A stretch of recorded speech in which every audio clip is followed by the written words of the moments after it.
నమస్తే welcome to our channel నేను సౌజన్య అంబట్ రాయుడు క్రికెట్లోనే కాదు పాలిటిక్స్లో కూడా ఆయన పేరు ఈ మధ్య కాలంలో బాగా వినిపిస్తోంది. జాయిన్ అయినటువంటి కొద్ది రోజుల్లోనే ఆయన పార్టీ నుంచి ఎందుకు రావాల్సి వచ్చింది అంటే చాలామంది క్రికెటర్స్ పాలిటిక్స్లోకి రావడం ఆయన కెరీర్ని బిల్డప్ చేసుకోవడం ఇవన్నీ అవుతూనే ఉన్నాయి కదా. అసలు ఏం జరిగింది ఈ విషయానికి సంబంధించి మనతో మాట్లాడడానికి వారి విశ్లేషణ మనతో పంచుకోవడానికి ఈరోజు మనతో పాటు ఉన్నారు cricket commentator and analyst Rakesh Devareddy ఉన్నారు. వారితో మాట్లాడదాం. Hi. Hello. I think last month 2023 December 28th ని అంబట్ రాయుడు వైసీపీలో జాయిన్ అయ్యారు. వితిన్ 10 daysలోనే హీ కేమ్ అవుట్. అంటే కంప్లీట్గా నేను పాలిటిక్స్లోనే ఉండట్లేదు, రిజైన్ చేస్తాను అన్నట్టుగా చెప్పారు. రీజన్స్ ఏంటి? చాలామంది వస్తున్నారు కదా, ఇంతకుముందు ఇప్పటి వరకు చాలామంది ఉన్నారు. అజారుద్దీన్ కూడా ఈవెన్ కంటెస్ట్ చేశారు కూడా ఈ ఎలక్షన్స్లో. What happened? I think దానికి బెస్ట్ ఆన్సర్ ఇవ్వాల్సింది రాయుడు. ఓకే. రాయుడు మీద ఉన్న ఒక అపోహ ఏంటంటే మీడియాకి అవైలబుల్ గా ఉంటాడు, తన దగ్గర ఫోన్ ఉండదు, ఫోన్ ఉన్నా కూడా ఫోన్ చేసినా ఎవరికి రెస్పాండ్ అవ్వడు అనేది ఒక అపోహ ఉంది. But coming back to your question, December 28th join అయ్యి వితిన్ 10 days ఎందుకు పాలిటిక్స్ నుంచి for now I'm quitting from politics అనాల్సి వచ్చింది అనేది he has to tell the answer. So అలా ట్వీట్ చేసిన తర్వాత నెక్స్ట్ డే ఇట్సెల్ఫ్ నేను దుబాయ్లో జరిగే IL-T20 లీగ్ ఆడబోతున్నా, దాంట్లో ఆడాలి అని అంటే నేను ఏ పొలిటికల్ పార్టీతో సంబంధం లేకుండా ఉండాలి, అందుకే నేను ఫర్ నౌ వైసీపీ నుంచి పక్కకు జరుగుతున్నా అనేది తను ట్విట్టర్ ద్వారా చెప్పిన ఆన్సర్. బట్ ఎందుకో ఇక్కడ I'm not able to understand. తను పాలిటిక్స్ లోకి జాయిన్ అయింది ఇంటర్నేషనల్ క్రికెట్ నుంచి వైడోలియన్ తర్వాత, ఆల్ ఫార్మాట్స్ ఆఫ్ క్రికెట్ నుంచి రిటైర్మెంట్ ప్రకటించిన తర్వాత పాలిటిక్స్ లోకి వచ్చాడు. అండ్ పాలిటిక్స్ లోకి వచ్చింది కూడా not just to do politics, I'm more interested in serving the people అని అన్నాడు. నేనే ఒక శాటిలైట్ ఛానల్ లో తనతో ఇంటర్వ్యూలో మాట్లాడుతున్నప్పుడు తను ఎక్స్ప్రెస్ చేసిన ఇంట్రెస్ట్ అది, I want to serve especially Guntur ఆ జోన్ లో ఉన్న డెల్టా రీజియన్ ని ఎక్కువ ఫోకస్ చేస్తున్నా అని చెప్పారు. You have to specifically quote this Guntur అనేది, ఎందుకంటే ఇక్కడ ఇష్యూ అంతా వచ్చింది ఆ గుంటూరు వాళ్ళని. సో అలా చెప్పిన రాయుడు ఎందుకు సడన్ గా 10 days లో జాయిన్ అఫీషియల్ గా, అన్అఫీషియల్ గా we can say that he's been associated with YSRCP చాలా కాలం నుంచి. బికాజ్ ఎప్పుడు ఇంటర్వ్యూస్ ఇవ్వని రాయుడు జూలైలో ఆ శాటిలైట్ ఛానల్ కు ఇంటర్వ్యూ ఇచ్చింది కూడా he want to announce to the public that he is getting into politics. So ఆ ఇంటర్వ్యూ తర్వాత he has met జగన్. ఆ తర్వాత ఒక 10-15 days తర్వాత మళ్ళీ ఒకసారి జగన్ కలవడం. ఆ తర్వాత then he has started touring Guntur and surroundings. Guntur కాదు ఇంకా వేరే ప్లేసెస్, వేరే ప్రాంతాలు కూడా ఆంధ్రాలో ట్రావెల్ చేసిండు. తన సొంత ఖర్చుతో, తన సొంత డబ్బుతో ల్యాప్టాప్స్ ఇవ్వడం, టాబ్లెట్స్ ఇవ్వడం, కొన్ని స్కూల్స్ కి విరాళాలు ఇవ్వడం, సో ఇవన్నీ చేసుకుంటూ వచ్చిండు. Everything was going well and good. But ఇక్కడ he has expressed his interest to contest from Guntur constituency. So మరి అది జగన్మోహన్ రెడ్డి తనకు కన్ఫర్మేషన్ ఇచ్చిందా ఇవ్వలేదా, తను జాయిన్ అయ్యే ముందు ఆ ఇంట్రెస్ట్ ని 100% ఎక్స్ప్రెస్ చేసిందా చేయలేదా, వాళ్ళిద్దరి మధ్యలో జరిగిన డిస్కషన్ ఏంటి, ఇవన్నీ మనకు తెలియదు. But he was more interested in Guntur.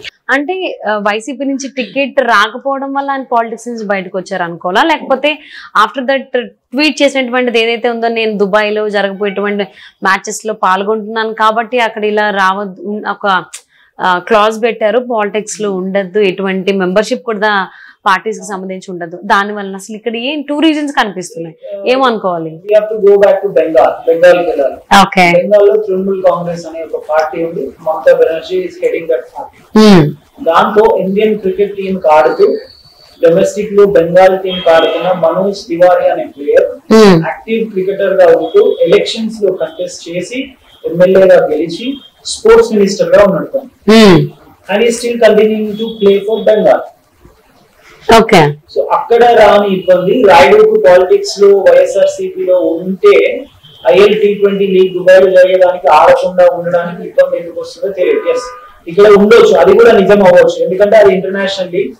వాళ్ళ కాన్స్టిట్యూషన్ లో, ఆ టోర్నమెంట్ కాన్స్టిట్యూషన్ లో లేకుంటే ఆ బుక్ లో వాళ్ళు రాసే రూల్స్ లో అదేమైనా ఉండొచ్చు బహుశా. ఇఫ్ ఇన్ కేస్ అది ఉన్నా కూడా యూ ఆల్రెడీ క్విట్ క్రికెట్, అంటే క్రికెట్ కంప్లీట్ గా వదిలేసి ఇంకా పాలిటిక్స్ లోకి వస్తున్నా అని చెప్పిన తర్వాత ఇలా మళ్ళీ క్రికెట్ ఆడాలనుకుంటున్నా, మళ్ళీ తర్వాత నేను క్రికెట్ ఆడిన తర్వాత మళ్ళీ పాలిటిక్స్ లోకి జాయిన్ అవుతా, ఇలా ఇన్ అండ్ అవుట్ ఉంటుంటే కనీసం పబ్లిక్ అయినా యాక్సెప్ట్ చేస్తారా? చేయరు. సో ఇక్కడ it is not that he is going, అంటే ఇందాక నేను చెప్పినట్టు he has join on 28 December. తను పార్టీ నుంచి అండ్ యాక్టివ్ పాలిటిక్స్ నుంచి వైదొలుగుతున్నా అని చెప్పింది Jan 7th or 6th, నిన్న 7th, సో 6th డిసెంబర్ 28 కి జాయిన్ అయ్యి 6th కి బయటకు వచ్చిందంటే మీరు IL T20 లీగ్ లో ఆడుతా అనేది 10 days గ్యాప్ లోనే మీరు డిసైడ్ అయ్యారా? మీరు ఆడుతా అనేది ముందు డిసైడ్ అవ్వలేదా? ఒకవేళ ముందు డిసైడ్ అయితే మీకు అప్పటికే రూల్స్ తెలియాలి. ఆ టోర్నమెంట్ లో పార్టిసిపేట్ చేయాలంటే యాక్టివ్ పొజిషన్ గా ఉండొద్దు అనేది తెలియాలి. వితిన్ 10 days లో ఏ కాల్ రాదు, ఎప్పటి నుంచో డిస్కషన్ జరుగుండొచ్చు. So all of sudden maybe Ambati Rayudu పార్టీలో జాయిన్ అయిన తర్వాత మేబీ ఈ గెట్ ఏ కాల్ అనుకోవచ్చా? అదే అంటున్నా, ఇప్పుడు వితిన్ 5-6 days 1 week స్పాన్ లో మీరు అక్కడ ఆడతారా ఆడరా అనేది అంత త్వరగా అయితే డిసైడ్ అయ్యే అంశం కాదు నాకు తెలిసినంత వరకు. బికాస్ క్రికెట్ ని చాలా అబ్జర్వ్ చేస్తున్నా. I been following cricket everywhere around the world. I doing commentary. I been talking with multiple former cricketers, లేదంటే ఫ్రాంచైజీ ఓనర్స్ కూడా తెలిసిన వాళ్ళు ఉన్నారు. సో వాళ్ళతో మాట్లాడినప్పుడు నాకు ఎప్పుడైతే ఇంత త్వరగా వితిన్ 10 days ఆఫ్ స్పాన్ లో ఎక్కడ డిసిజన్ తీసుకున్న సందర్భాలు అయితే లేవు. మనం 100% దాన్ని కొట్టి పారేయలేము.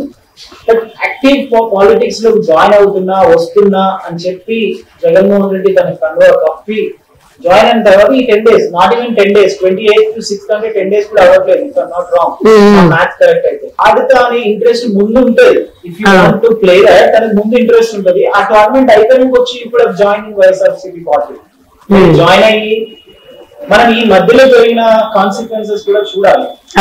నౌ ఫ్రమ్ క్రికెట్ అంటే అంబట్ రాయుడు ఎక్స్పెక్ట్ చేయలేదా దుబాయ్ లో జరిగేటువంటి క్రికెట్ మ్యాచెస్ కి సంబంధించి కాల్ వస్తుంది అని? అదే ఏముండదు. You have to talk to that franchise. ఆ ఫ్రాంచైజీతో మీరు ముందు నుంచి మాట్లాడుతూ ఉంటారు దాంట్లో ఆడడానికి. There is a chance, there is a high possible chance that మీరు వితిన్ 1 week ఆఫ్ స్పాన్ లో కూడా చేయడానికి ఉంటుంది వాళ్ళతో మాట్లాడి. బట్ మీరు ఆల్రెడీ డిసైడ్ అయిపోయారు కదా, మీరు క్రికెట్ ని వదిలేస్తాను అని వదిలేసిండ్రు అంటే మీరు జాయిన్ ద పార్టీ. అంటే ఎందుకు అంబట్ రాయుడు ఇలాగా నిలకడ లేకుండా, అంటే అక్కడ జాయిన్ అవ్వడం, మళ్ళీ బయటికి రావడం, మళ్ళీ ఇటు రావడం, అంటే పాలిటిక్స్ లోకి క్రికెట్ లోకి జంప్స్ ఎందుకు చేస్తున్నారు? వై ఆల్వేస్ తను అలాగే ఉంటాడా ఉండడు అని కూడా అంటున్నారు. I think to be frank he is a very good human being. దాంట్లో ఎట్లాంటి డౌట్ లేదు. అంటే ప్రతి ఒక్క మనిషిలో మంచి ఉంటది, చెడు ఉంటది. There are always two people in one human being. So if you look at the good things what he has done, cricketers ఎవరైతే సపోర్ట్ లేకుండా క్రికెట్ అసోసియేషన్ లో టీమ్స్ లోకి రాకుండా ఉన్నప్పుడు కూడా అవుట్ రైట్ గా సపోర్ట్ చేసిన సందర్భాలు ఉన్నాయి. ఫైనాన్షియల్ గా ఇబ్బంది పడుతున్న క్రికెటర్స్ కూడా అవుట్ రైట్ గా సపోర్ట్ చేసిన సందర్భాలు చాలా ఉన్నాయి. And at the same time తను చాలా చాలా కాంట్రవర్సీస్ లో ఇన్వాల్వ్ అయ్యారు. తన లైఫ్ అంతా, తన క్రికెట్ లైఫ్ అంతా చేసింది కూడా he is involved in lot of controversies. Under 16 ఆడుతున్నప్పుడు the whole India was talking about his skill. తను 16 years ఉన్నప్పుడే ఇండియా క్రికెట్ మొత్తం మాట్లాడింది. he is a very talented cricketer, India తరఫున ఆడాల్సిన క్రికెటర్, ఎంతో టాలెంట్ ఉంది అన్న cricketer. You can't just imagine తను టెస్ట్ మ్యాచెస్ లో డెబ్యూ చేయలేదు. he has just only played 50 to 55 ODI matches, ఒక 5-6 మేబీ బిలో 10 T20 మ్యాచెస్ మాత్రమే ఆడాడు. బట్ తనకున్న స్కిల్ కి, తనకున్న స్టేచర్ కి, తనకున్న అబిలిటీకి he could actually play 100+ test matches. 100+ test matches India team తరఫున ఆడాల్సిన ప్లేయర్. సో ఆడలేదు ఎందుకు అని అంటే తను చాలా క్విక్ గా రియాక్ట్ అవుతుంటాడు ఏదైనా నచ్చినా నచ్చకపోయినా. అదొకటి. చాలా షార్ట్ టెంపర్ పర్సన్, అగ్రెసివ్ గా ఉంటాడు. Short temper I think we can use that, but that sounds negative. But actually that is the exact word what his nature is. Short temper గా ఉంటాడు, మంచిగా, కానీ షార్ట్ టెంపర్. సో ఆ short temper వల్ల ఏమైందంటే ఎన్నో కాంట్రవర్సీస్. తను Hyderabad cricket లో ఇబ్బంది అవుతుందని చెప్పి he went to Andhra cricket కి టీమ్ లో ఆడుతూ హైదరాబాద్ తో జరిగిన మ్యాచ్ లో he fought with former Hyderabad president. వాళ్ళ కొడుకుతో కూడా ఫైట్ చేసాడు, ఒక అంపైర్ తో ఫైట్ చేసాడు. ఆస్ట్రేలియాకి వెళ్ళినప్పుడు ఆస్ట్రేలియా అంపైర్ ని దూషించడం, ఐపీఎల్ లో హర్భజన్ సింగ్ తో గొడవ, జింబాబ్వేలో జరిగినప్పుడు గొడవ. అంటే ఈయన గొడవలు చుట్టూ తిరుగుతారా, గొడవలు ఈయన చుట్టూ తిరుగుతాయా? సార్ వన్ మోర్ థింగ్, అసలు అంబట్ రాయుడు వైసీపీలోకి రావడానికి ధోని కూడా చాలా రాయబారం నడిపారు. సో ధోనికి అంబట్ రాయుడు కి మంచి రిలేషన్ ఉంది అని కూడా టాక్ వినిపిస్తోంది. ఇది ఎంతవరకు వాస్తవం? అది మనం ఎలాంటి కన్ఫర్మేషన్ లేదు, ఎక్కడ ఏది లేదు. బట్ ఎస్, రాయుడు ఎవరైనా చెప్తే వింటారు అని అంటే అది కేవలం ధోనియే. తను అవుట్ రైట్ గా ఎక్స్ప్రెస్ చేసింది కూడా ధోని గురించి. There are high possibilities. చాలా మంది పబ్లిక్ ధోని రాయబారం నడిపిల్లు అనడానికి, అలా ఊహాగానాలు రావడానికి పాసిబిలిటీస్ ఉన్న సినారియో నేను చెప్పగలుగుతా. అందుకని ధోని యాక్టివ్ గా ఇన్వాల్వ్ అయ్యి రాయుడు వైఎస్ఆర్సీపీలోకి రావడానికి ఇన్వాల్వ్ అయిందా అని అంటే I would say definitely no. ఎందుకంటే Chennai super Kings owner N Srinivas, he runs a business on the name of India Cements. YS Jaganmohan Reddy తనకు కూడా ఒకటి cement, Bharathi cements. And then Mahendra Singh Dhoni Chennai super kings captain, Ambati Rayudu Chennai super kings ఆడింది. సో ఇవన్నీ కలుపుకుంటే ఊహించుకోవడానికి, మనం ఎక్స్ప్రెస్ చేయడానికి ఒక ఇలా జరిగి ఉంటది, ధోని యాక్టివ్ గా ఇన్ఫ్లుయెన్స్ చేసింది అనుకోవడానికి స్కోప్. బట్ ఎక్కడ ధోని ఇన్వాల్వ్ అవుతాడని నేను అనుకో. బికాస్ ధోని డజంట్ గెట్ అంత త్వరగా ధోని ఇలాంటివి చేస్తాడు అనుకో. Because he has different mind set. మైండే చాలా డిఫరెంట్ గా ఉంటుంది, తన ఆలోచన విధానమే చాలా డిఫరెంట్ గా ఉంటుంది. ఏదైనా సజెషన్ అడిగితే ఇచ్చి ఉంటాడు కావచ్చు, కానీ యాక్టివ్ గా తన ఇన్వాల్వ్ అయిందానంటే I would definitely say no. Public ఏదైనా అనుకుంటారు, because you know you been watching social media చూస్తుంటారు, పబ్లిక్ సో వైసీపీకి రావడానికి కారణమే వెనక ధోని ఉండి నడిపించాడు, అంబటి రాయుడికి చెప్పాడు. సో అవన్నీ జగన్మోహన్ రెడ్డికి ధోనికి అది జరగలేదు కాబట్టి Ambati came out of YCP అని కూడా టాక్స్ వినిపిస్తున్నాయి. ఒక ఇంట్రెస్టింగ్ థింగ్ ఏం చెప్పాలంటే, మీరు నిన్న న్యూస్ కనుక చూస్తుంటే సోషల్ మీడియాలో సీన్ ఇట్ సేయింగ్ దట్ రాయుడును జగన్మోహన్ రెడ్డి కొట్టిండు అందుకే తను బయటకు. సో సోషల్ మీడియా ఏదైనా వాళ్ళకి ఏది నచ్చుతుంది. ఇప్పుడు ఒక person for example let's take both of us. నాకు ఒక పార్టీ ఇష్టం ఉంటది, మీకు ఒక పార్టీ ఇష్టం ఉంటది అనుకున్నాం. సో మీకు నచ్చని పార్టీ మీద మీరు ఏమైనా చెప్పొచ్చు, మీరు ఊహించుకొని చెప్పొచ్చు. కొంచెం యాక్టివ్ గా ఉన్న వాళ్ళు, కొంచెం ఇంకా ఎక్కువ తెలివి ఉన్న వాళ్ళు దానికి ఇంకా కొంచెం మసాలా యాడ్ చేసి ఇలాంటివి కూడా created all this saying Dhoni వల్లనే వచ్చింది. ఎందుకు ధోని వల్ల ఎందుకు వస్తారు?